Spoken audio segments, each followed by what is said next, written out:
To go get that elephant ear right now. So big and square is what we're looking for in our turkeys. Now I know. Now Is that what you're looking for in the forecast too? Well, what I'm looking for is no rain in 80. But I know, I can be very picky on these things. Well, especially as we head into the weekend, he has, yes, you know, a dry weekend vision. would be great. But I got to tell you, we haven't had a lot of those. I mean, it feels like we've had rain on at least one of the 2 days for a number of straight weeks here. For a number of straight weeks, and I can tell you, I'm tired of it. I bet. I bet. I'm tired of it. You know, we look when we go back and look at this summer, we're going to look at it like it just seemed like we had rainstorms every other day. It has. And it actually kind of looked like that in the 7-day forecast too. We got some stronger events that's coming through, but I guess that is the pause for me getting on over to the key right now, but look outside. It's absolutely beautiful there in downtown Cleveland and all across Northeast Ohio. One of the things that we're going to notice over the next several hours here is going to be some increasing cloud cover, and that plays out here over this graph that you can see there with temperatures going back into the 70s and eventually kind of hanging out in the mid to upper 60s.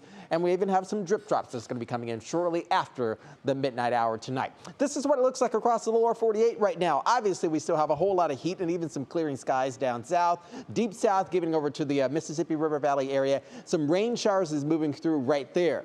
Two things that we're going to be focused on, this system right here, as well as this weak cold front. This is going to be sort of a do-si-do that we're going to be talking about overnight tonight, moving into the early hours, the first half for our Thursday.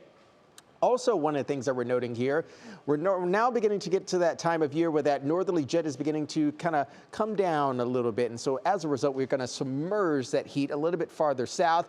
But this is not to say that we're going to get some pendulum just going to be swinging across the lower 48 over the next several weeks until we hit that autumnal equinox, because that very much so can still happen. But for now, we'll keep it relatively cool across the northern part of the Mason-Dixon line.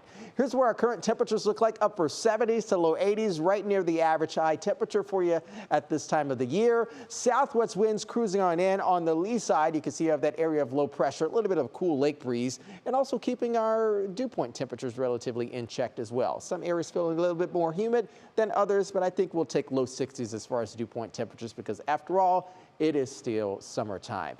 Here's the board as we look towards the next several hours. Again, some areas will likely hang out around 70 degrees. What we'll notice over the next several hours, as I said before, is some of these clouds are going to be sort of beginning to billow on into the region, west moving towards east, but I think the heaviest rain showers for this system will likely cruise right along the south and maybe fan back over towards the north and also east. This is not going to be a terribly heavy system, not too much moisture latent impacted with this. You're going to see once we get into the early hours for us on Thursday, some of those lingering showers will begin to wane, and they'll be far over towards the east. I think the Cleveland metro, you'll see in your National Design Mart forecast, will likely be spared of the heaviest rainfall. Here's we go after the midnight hour. Notice this sort of cell that begins to move through. We'll have a few pops over towards the east, but I think the heaviest again will stay east of the city and also wrap around once we get into the 4, 5, perhaps even 6, 7 a.m. hour for you tomorrow. We'll hang out in the 60s. We'll stick with the cloud cover at least for the first half of the day. Then that cold front slides south. We'll change our wind direction there and maybe even offer up a few pops here and there. But I think that'll be relatively roughly 20 to 30%, but we'll still make it out of the 70s and into the 80s for some.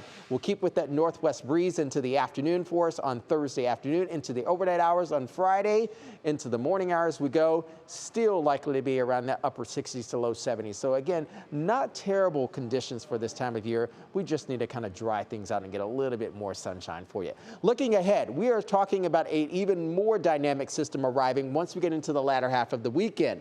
This is Friday, expecting another rainmaker to arrive for us on Saturday. Some of those could be stronger, but albeit out of the severe weather territory. It is the one that's arriving for us Sunday evening into Monday. That's going to be this system right here, poised to likely bring us some damaging wind gusts, very heavy rain, and obviously we cannot rule out an isolated tornado too, because we've been seeing that over the past several weeks.